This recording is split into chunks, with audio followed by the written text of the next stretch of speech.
अभी कुछ दिन पहले आरएसएस प्रमुख मोहन भागवत भाषण दे रहे थे इसी तरह के मंच पे खड़ा होकर के उन्होंने कहा कि लिंचिंग भारतीय परंपरा का शब्द नहीं है।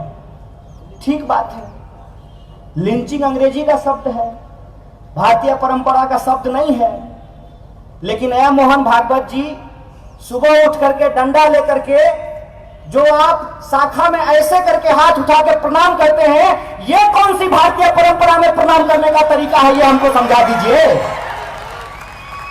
जो आप फुल पैंट पहनते हैं, पहले हाफ पैंट पहनते थे और शर्ट पहनते हैं, काली टोपी लगाते हैं, वो कौन सी भारतीय परंपरा का परिधान है, यह सवाल मैं आपसे पूछना चाहता हूं। किसके आंख में धूल झोंक रहे हैं? हिंदुस्तान के आंख में धूल झोंकना चाहते हैं? तो मैं आपको बता देना चाहता हूं, यह हिंदुस्तान है, इसके आंख में धूल झोंकने का प्रयास एक बार सिकंदर ने भी किया था, मुंह खा करके वापस गया था। आप भी कामयाब नहीं होने वाले हैं, इस बात को आप अपने दिमाग में डाल लीजिए। और ये बार बार क्या करते हैं? अपने कारनामों को छुपाने के लिए, अपने कुकर्मों को ढकने के लिए हमारी महान बहादुर भारतीय सेना का नाम लेते हैं। अभी आप में से कई सारे लोगों ने एक वीडियो देखा होगा। एक बहन है हमारी, सीआरपीएफ में काम करती है बेचारी, और उसके मुंह से यह कहा गया कि मैं कन्हैया के सीने में तिरंगा झंडा गाड़ना चाहता हूं। कोई जाए और कन्हैया के सीने में तिरंगा झंडा गाड़ दे, मेरे सीने पे अगर इस देश की आन बान शान तिरंगा अगर गाड़ा जाएगा तो इससे ज्यादा गर्व की कोई बात नहीं हो सकती है। मैं खुशी खुशी इसको स्वीकार करूंगा। लेकिन बहन, यह बताओ, मैं तुमको तुम्हारे इस बात के लिए जिम्मेदार नहीं मानता हूं, ना मुझे तुमसे कोई शिकवा है ना शिकायत है। मैं सिर्फ और सिर्फ तुमको तुम्हारी सेवा के लिए धन्यवाद करना चाहता हूं। लेकिन तुम जिस युग में रहती हो, यह युग सूचना का युग है। कहते हैं कि इंफॉर्मेशन का यह टाइम है।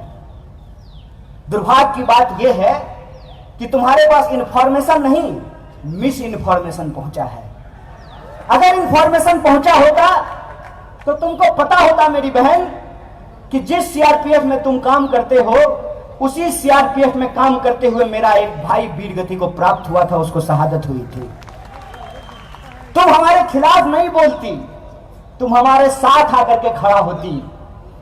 तुम सिर्फ हमारे साथ आकर के नहीं खड़ा होती, तुम तेज बहादुर यादव के साथ भी जाकर के खड़ा होती, जिसने कहा कि हमको अच्छा खाना नहीं मिलता है, और यह बात बोलने के चलते उसको उसकी नौकरी से बर्खास्त कर दिया गया। यह इस देश की हकीकत बनती जा रही है कि जो लोग सच बोलने की कोशिश कर रहे हैं उनको एंटी नेशनल बताया जा रहा है। लेकिन इनके लिए सबसे ज्यादा तकलीफ की बात यह है कि जिस यूनिवर्सिटी को एंटी नेशनल बताते हैं उसको नोबेल मिल जाता है, जिस चैनल को एंटी नेशनल बताते हैं, जिस पत्रकार को एंटी नेशनल बनाते हैं, उसको मैग्सेसे पुरस्कार मिल जाता है। सच की बात को, सच की आवाज को कोई नहीं छुपा सकता है।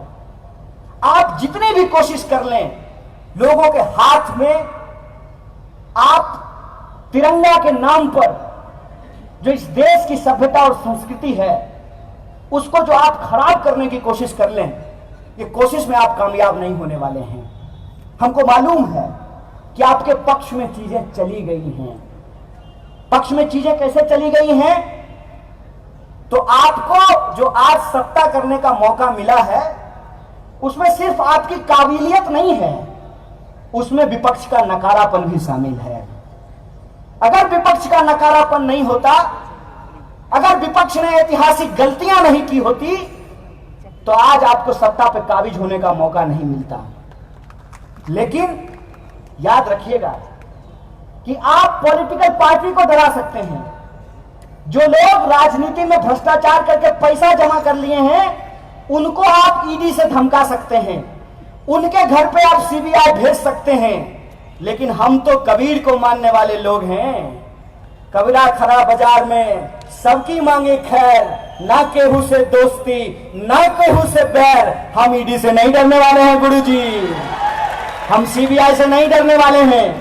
हम आपके फर्जी मुकदमों से नहीं डरने वाले हैं। और इस देश का जो नौजवान है वह सवाल पूछेगा।